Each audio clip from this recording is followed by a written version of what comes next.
দীর্ঘ ৩৪ বছরের বাম আমলের অবসান ঘটিয়ে রাজ্যে ক্ষমতায় আসে মা মাটি মানুষের সরকার।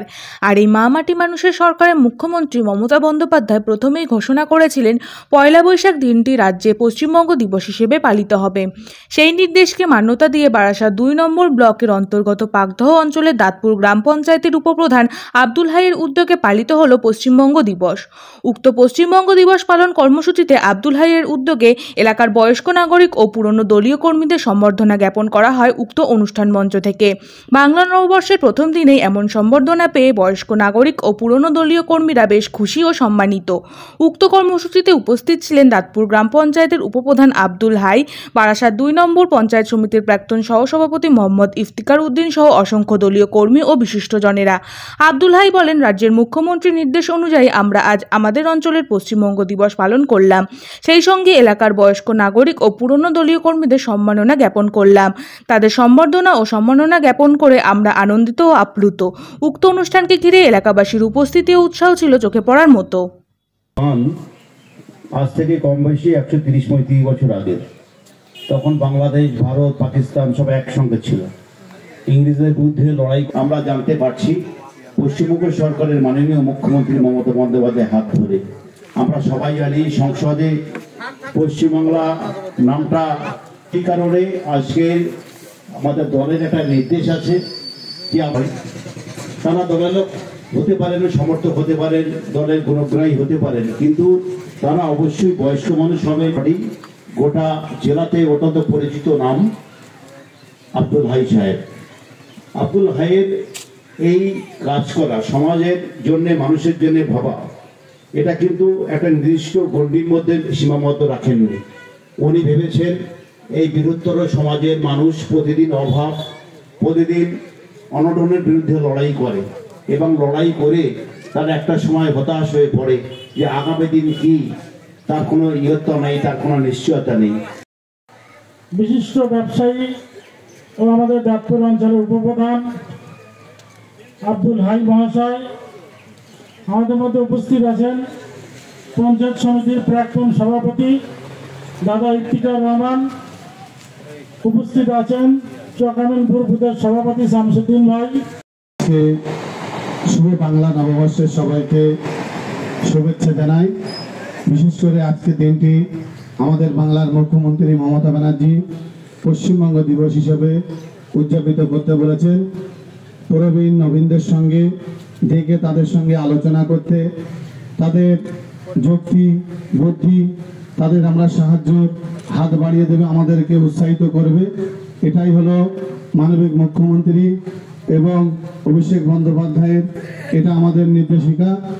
বিশেষ করে আজকে আমরা এতগুলো মানুষকে আমরা ডেকেছি যারা হাজী সাহেবগণ এবং সমাজের সঙ্গে কাজ করে থাকেন। সবাইকে কাউকে বাদ দেয়নি। আমরা 4টে বুথের দায়িত্ব নিয়ে এখানে সবাইকে বলে দিতে বলেছিলাম। আপনারা এসছেন, অগ্রিম আমার তরফ থেকে অন্তরের সাথে আন্তরিক শুভেচ্ছা ও অভিনন্দন জানাই।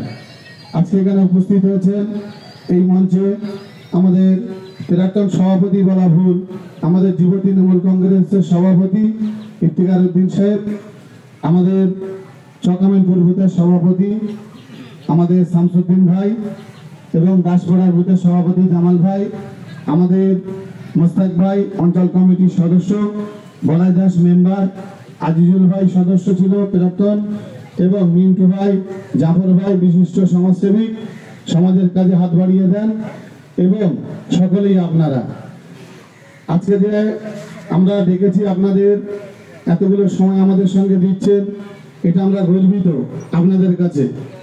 আমরা চাই আপনাদের সঙ্গে নিয়ে একসঙ্গে আগামী দিনে যে আলোচনা, কাজ, সমস্ত কিছু আপনাদের সঙ্গে দায়িত্ব নিয়ে আমরা করব। বিশেষ করে আমরা যে এই আজকে আপনাদের ছোট্ট একটি সংবর্ধনা দেব, এটা আমার পরিকল্পনা ছিল।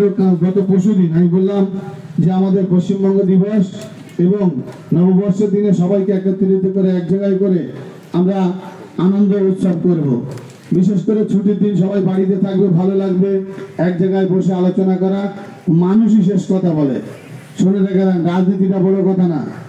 মানুষ যেটা করবে, আপনারা যেটা করবেন সেটাই আসল। মানুষের সঙ্গে থাকতে হবে, মানুষের কাছে বুঝতে হবে মানুষ কি বলতে চাইছে, মানুষের কাছে থাকতে হবে। এটাই হচ্ছে বড় কথা। নেতা হলে হবে না, নেতার কাজ থাকবে মানুষের সঙ্গে। কটা ছবি তুলে পোস্ট করে দিলাম, নেতা হওয়া যায় না। মানুষের সাথে কাজ করতে হবে, মানুষের মনের সঙ্গে থাকতে হবে। বিশেষ করে আগামী দিন চাইবো সবাইকে একসঙ্গে করে একত্রিতভাবে চলার সঙ্গে, যদি কোনো একসঙ্গে থাকবো, যেহেতু আমরা মানুষের মনের মধ্যে থাকতে হবে, তাকে উন্নয়ন করতে হবে। অনেক উন্নয়ন আমরা এখানে করেছি এবং আগামী দিনে আরো করব। আপনাদের আমাদের সঙ্গে যে এসেছেন আন্তরিক শুভেচ্ছা, ভালোবাসা, শুভ নববর্ষের এইটুকু বলে আপনাদের এখন শুরু করা হবে প্রথম থেকে। যারা মারাঠা, দ্রাবিড়, উৎকল, বঙ্গ, বিন্দু, হিমাচল, যমুনা, গঙ্গা, উচ্চল চলোদিত রঙ্গ, তবু শুভ নামে জাগে, তবু শুভ আশিস মাগে, গায়ে তবু জনগণ মঙ্গল নায়ক জয় হে ভারত ভাগ্য বিধাতা, জয় হে জয় হে জয় হে জয় জয় জয় জয় হে।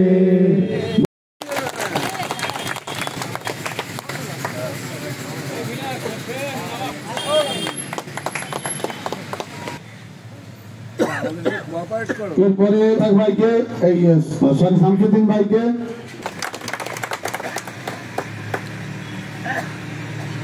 এরপরে দাসপাড়া বুথের সভাপতি জামালউদ্দিন ভাইকে সংবর্ধনা দিচ্ছেন। আমাদের বলাই দাসকে সংবর্ধনা দিচ্ছে। বলাই দাসকে আসার জন্য বলবো সামনের দিকে। বলাই দাসকে সংবর্ধনা দিচ্ছে আমাদের। এরপরে জাফর ভাইকে সংবর্ধনা দেবে। বিশিষ্ট ব্যবসায়ী এবং সমাজের কাজ করে থাকেন, সঙ্গে আমরা সবসময় পাই, তাকে সংবর্ধনা দিচ্ছে আমাদের। এরপরে আমাদের আকিল ভাইকে সংবর্ধনা দিচ্ছে আব্দুল হাকিম, ক্লাবের সদস্য। মিন্টু ভাইকে সংবর্ধনা দিচ্ছে সাদ্দাম, ক্লাবের সদস্য। উপরে আমরা চলি প্রতিটা মানুষের সঙ্গে সহানুভূতির সঙ্গে, মানুষের সঙ্গে ভালোবাসা নিয়ে তাদের সঙ্গে আমি ওঠা বসা করি। তাদের আহ্বানে, তাদের সাড়ায় সবসময় আমি সাথে পাই তাদের। সবাই করে তালে দিয়ে একটু অভিনন্দন জানাবো সিনিয়র সিটিজেনকে। তাদের কাছে আমরা আজকে, আমি নুরুদ্দিন ভাইকে স্টেজে আসার জন্য বলবো। আমাদের সিনিয়র লিডার নুরুদ্দিন ভাই, তাকে স্টেজে আসার জন্য বলছি। তাকে সংবর্ধনা দিচ্ছেন আব্দুল হাইকে।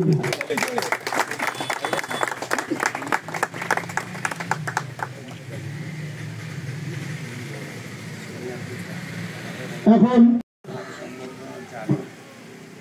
এর পরপরই সংবর্ধনা দেওয়া হবে আমাদের পাকড়া বুথের সভাপতি ইসলাম ভাইকে সংবর্ধনা।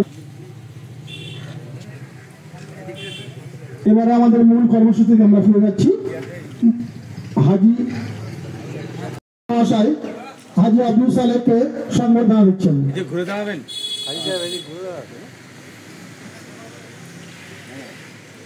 সংবর্ধনা দিচ্ছেন আব্দুল হাই মহাশয়। সংবর্ধনা দিচ্ছেন হাজি আব্দুল আবু সালেহকে। সবাই একটু করে ফেলে দেবেন, সবাই একটু ঘোষণা থেকে করে ফেলে দেবেন। এরপরে সংস্থায় সংবর্ধনা দিচ্ছেন শহীদ আলী মহাশয়কে। এরপরে সংবর্ধনা দেওয়া হবে, এরপরে সংবর্ধনা দেওয়া হবে মণিমোহন প্রামাণিক। আজ এই শুভ নববর্ষের প্রত্যেকবারে সংবর্ধনা করা হবে, সবাই মিলে একটু ছোট্ট করে করতালি দেবেন। এরপরে সংবর্ধনা দাদা উত্তরাদিন মহাশয়,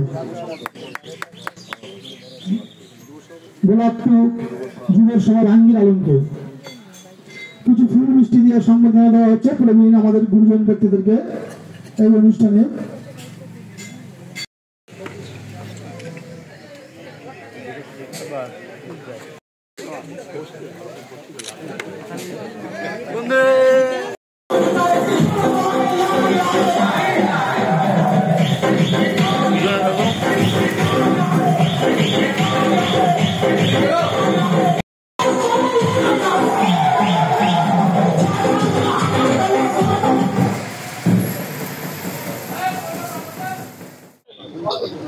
শুভ নববর্ষের বাংলা শুভ নববর্ষের শুভেচ্ছা উপলক্ষে এবং মাননীয় মুখ্যমন্ত্রী মমতা বন্দ্যোপাধ্যায় পশ্চিমবঙ্গ দিবস হিসেবে পালিত আজকে দিনটি, সেই জন্য আমাদের মাননীয় মুখ্যমন্ত্রীর নির্দেশে যে গুণীজনদের সংবর্ধনা দিতে হবে পশ্চিমবঙ্গ দিবসের দিন এবং তাদেরকে একটু মিষ্টিমুখ, তাদের সঙ্গে আলোচনা কথাবার্তা, সেই জন্য আজকে আমাদের এই অনুষ্ঠানটি। কম বেশি আমাদের বলা ছিল 500 লোকের, আমরা সেই হিসাবে 500-600 লোককে আমরা আয়োজন করেছিলাম। সেখানে আমরা তাদেরকে ডেকে ফুল মিষ্টি এবং তাদেরকে একটু আনন্দ দিতে পেরেছি। সবাই কি দলের কর্মী ছিল? না, তো সবাই দলের কর্মী ছিল না, সাধারণ কর্মী ছিল, যারা দল করে না, পার্টির সঙ্গে মিটিং মিছিলে যুক্ত না এমন কর্মীও ছিল এবং দলের যারা সহযোগিতা করে তেমন কর্মীও ছিল এবং দলের অ্যাক্টিভ কর্মীও ছিল। একদিকে নববর্ষ, অন্যদিকে পশ্চিমবঙ্গ দিবস, কি বার্তা থাকবে? আমি চাইবো পশ্চিমবঙ্গবাসী বা সমগ্র ভারতবাসীকে আহ্বান রাখবো এটা যে সবাই সুস্থ থাকুক, ভালো থাকুক এবং আন্তরিক শুভেচ্ছা, তাদের অভিনন্দন থাকবে। দলের সুপ্রিমো বারবার বলছে পুরনো কর্মীদেরকে গুরুত্ব দেওয়া হচ্ছে না, সামনে বছর বললেই বিধানসভা নির্বাচন, তারও কি একটা ধাপ যে এই বিদ্যুৎজন বা বয়স্ক কর্মীদেরকে গুরুত্ব দিয়ে এই ধরনের প্রোগ্রামে আনা? একদম ঠিক। আগামী যারা দল থেকে অভিমান করে দূরে সরেছিল এবং যারা দলের সঙ্গে যুক্ত ছিল বহুদিন থেকে, তারা দলের সঙ্গে কাজকর্ম করেছে, তাদেরকেও আমরা সঙ্গে নিয়েছি। যে নির্দেশ দিয়েছিল আমরা সেই মতোই পালন করেছি এবং পুরানো কর্মীদের তাদেরকেও আমরা এখানে ডেকেছি। তাদের উৎসাহিত দলকে আরো যেন আগামী দিনে তারা দলের সঙ্গে ভালো কাজ করতে পারে, একসঙ্গে মিলেমিশে থেকে যেন কাজ করতে পারে, তাদেরকে আমরা সঙ্গে নিয়েছি। যারা হচ্ছে বয়স্ক কর্মী, তারা দল থেকে দূরে চলে যাচ্ছে, তাদেরকে কাছে নিয়ে এসে আবার পার্টি পলিটিক্স করার কথা বলছে। আলীন অব্বর যে একটা বিভেদ সময় তৈরি হচ্ছে, এটা এর জন্য কি এই সংবর্ধনা অনুষ্ঠান? না, প্রথমেই বলি আমরা সবাই জানি বাংলা নববর্ষের অনেক আগে মাননীয় মুখ্যমন্ত্রী এই রাজ্যকে পশ্চিমবঙ্গ হিসেবে অভিহিত করার জন্যে সংসদে বিল আনার জন্য বলেছিলেন এবং সেটা অনেক ঘাত প্রতিঘাতের পর শেষ অবধি এটা পশ্চিমবঙ্গ দিবস হিসাবে আমরা জানতে পেরেছি। এবং পশ্চিমবাংলার বাইরেও যেখানে বাঙালিরা বাস করেন সেখানকার যারা আমাদের সমর্থক নাও হতে পারে, কিন্তু সমগ্র বাঙালি জাতির জন্য আজকে এই দিবসটাকে উদযাপন করা হচ্ছে। এটা মাননীয় মুখ্যমন্ত্রীর নির্দেশ যে বাঙালির ঐতিহ্যকে গোটা ভারতবর্ষ, গোটা বিশ্বে তুলে ধরা। আর পাশাপাশি যে প্রশ্নটা করলেন যে নব্য এবং পুরাতন, দেখুন এই বিপদ সর্বত্র থাকে, সংসারেও থাকে। একটা সময় দেখা যায় যারা খুব কন্ট্রিবিউশন বেশি করে তাদেরকে হয়তো বিভিন্ন কারণে দূরে থাকতে হয়েছে। মাননীয় মুখ্যমন্ত্রী বারবার আহ্বান করেছেন যারা অভিমান করে আছেন তাদেরকে দ্রুত দলে ফিরিয়ে এনে একেবারে তাদের মূল স্রোতে রাখার জন্য। সেটা একটা অভিপ্রায় আমাদের মাননীয় মুখ্যমন্ত্রীর বক্তব্যকে মর্যাদা দেওয়া এবং আজকের এই অত্যন্ত শুভ দিনে আমার মনে হয় অভিন মানুষদের উপস্থিতি আমাদেরকে আরো করে এনকারেজ করেছে। আর একটা জিনিস, আপনি যেহেতু ব্লক নেতৃত্ব, বারংবার এই ব্লকের আর কি শুভেচ্ছা বার্তা আর কি সর্বভারতীয় তৃণমূল কংগ্রেসের সভাপতির একটা শুভেচ্ছা বার্তা এসেছে আব্দুল হাইয়ের নামে, সেখানে একাধিক উন্নয়নমূলক কাজ করছেন এবং মানুষের পাশে থাকে। কিন্তু এই ব্লকই দেখা যাচ্ছে, এই পঞ্চায়েতই দেখা যাচ্ছে আরেকটি এগেনস্ট টিম, তারাও বিভিন্ন রকম ভাবে উন্নয়নমূলক কাজ না করলেও তার পিছনে রাখা রাজনীতি। দেখুন, এটা সৃষ্টি শুরু থেকেই আছে। আমাদের সর্বভারত সাধারণ সম্পাদক সাংসদ মাননীয় শ্রী অভিষেক বন্দ্যোপাধ্যায় শুভেচ্ছা কথা পাঠিয়েছেন আব্দুল ভাইকে। আমি জানি না কজনের ভাগ্যটা জোটে, আমি মনে হয় যে ও খুব সৌভাগ্যবান যে এইরকম ওই মাপের একদম ভার্সেল নেতার কাছ থেকে তিনি সার্টিফাই পেয়েছেন। আর যেটা বললেন যে শত্রুতা বা অকৃতজ্ঞতা, এটা সমাজে থাকে। কেউ যখন খুব ওপরে ওঠে কথা ঈর্ষা হয় অনেকের, এটাকে খুব গুরুত্ব দেওয়ার দরকার আছে বলে আমার মনে হয় না। কারণ ওর নিজস্ব গুণে মানুষের পাশে থাকছে, সেই গুণই ও কিন্তু সমাদৃত। Thank you.